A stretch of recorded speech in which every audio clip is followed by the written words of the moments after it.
Morning, everybody. Early morning in the garden. I really like early mornings in the garden. Before everybody gets up and the noise of the neighborhood starts.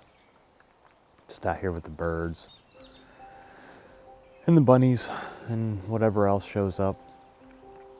But I wanted to come out this morning and I have some pruning to do on my tomatoes, so I thought I'd kind of go through that with you and maybe give you some tips on what to do.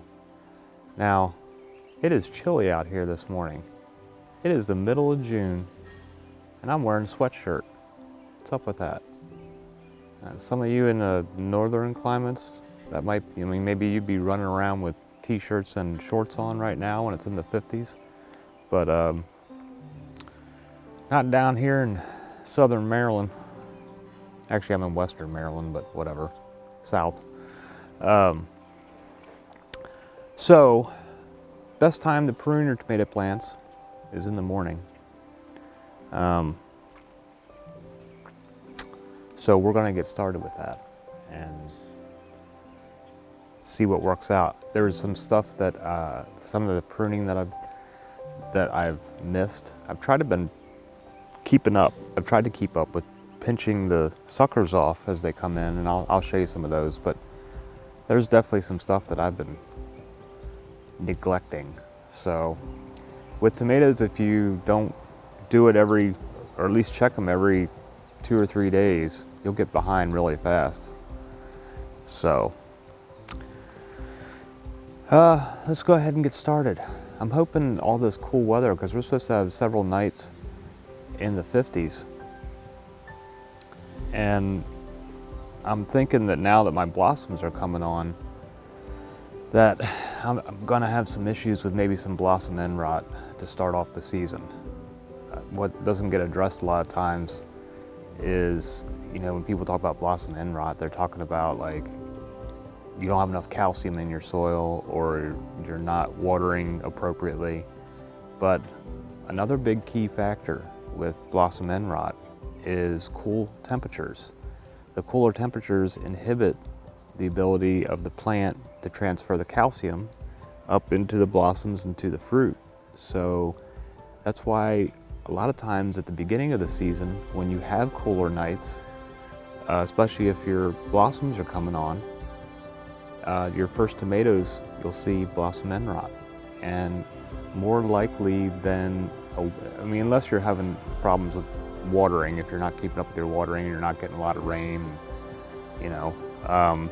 but a big factor is going to be the temperature.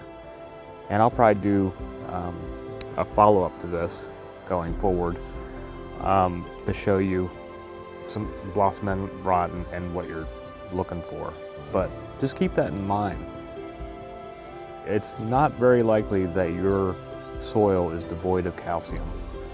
More often it's a transfer problem with the calcium getting through the plant, and the cool temperatures can affect that.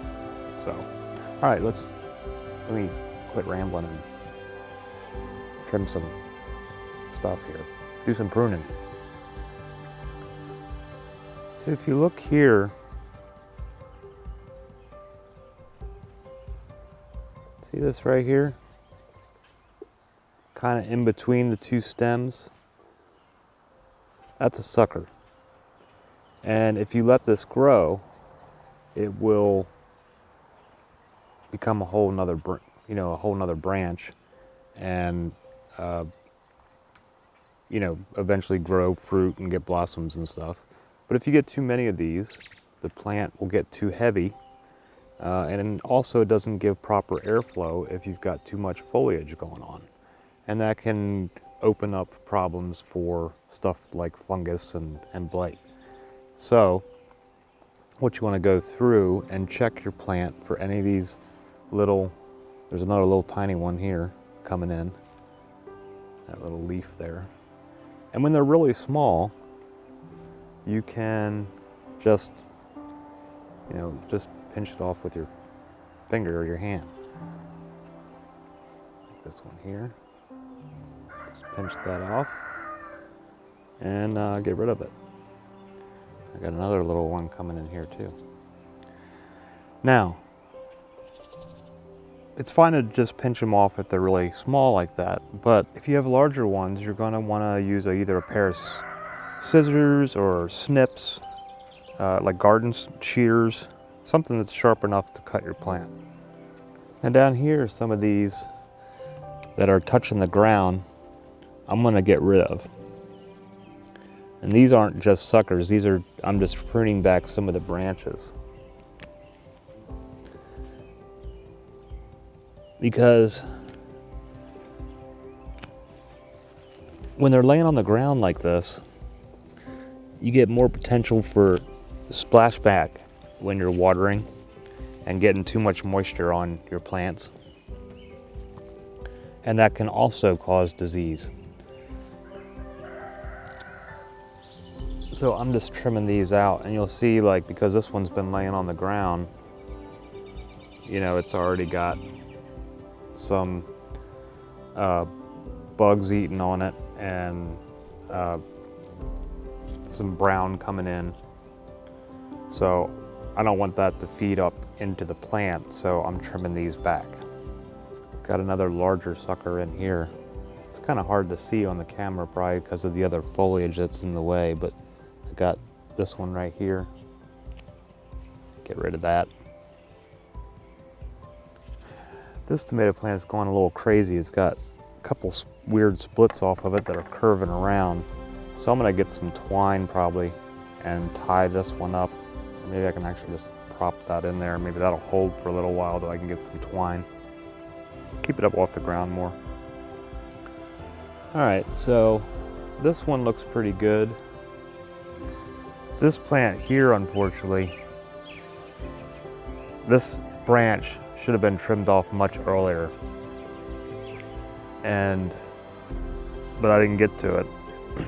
And it even has some little beginnings of first blossoms coming on.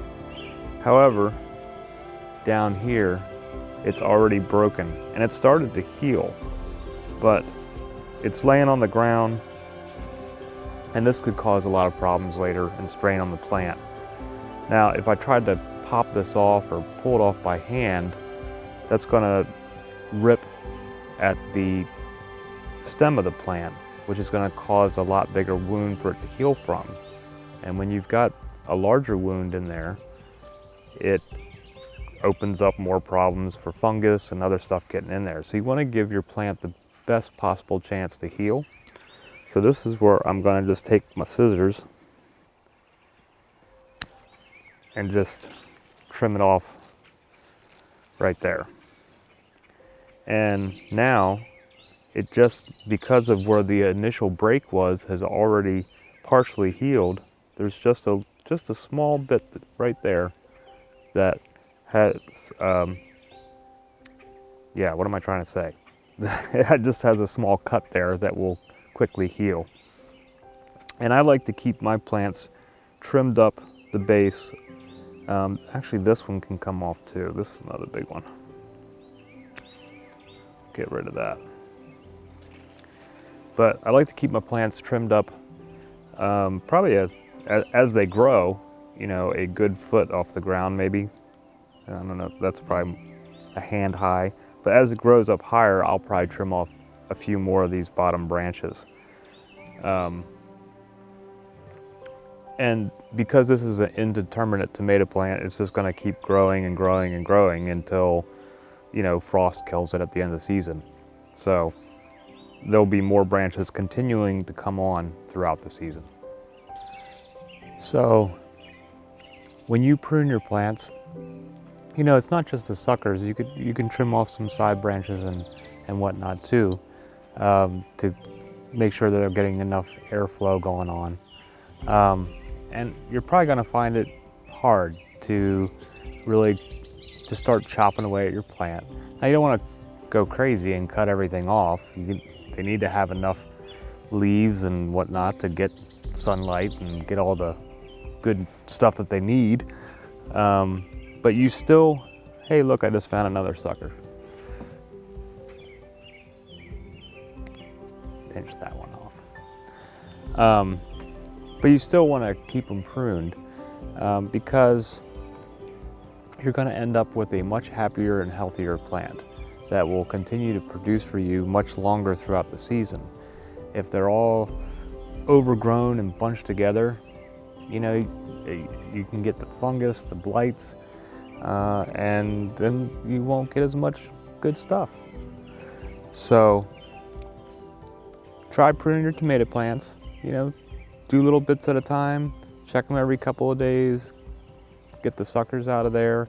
And if you can be one of the few people that can keep up with their suckers growing exponentially large before you catch them, maybe you won't feel as bad when you're trimming them off or pinching them off. It's a lot easier to just pop those little tiny leaves off than it is to come along and snip off something that looks like it's gonna, you know, really add to the plant.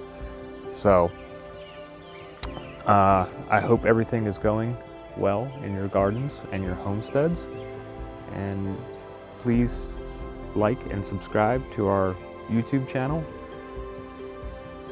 and you can click on the little notification bell at the top there of your screen. I think it is somewhere up here maybe, and then that will notify you whenever we get new content uploaded, because you don't want to miss out on all this cool stuff of me being half asleep in the garden in the early morning. I'll be all right after some more coffee. Anyway, thanks for stopping by. Hope you're having a great day. Namaste.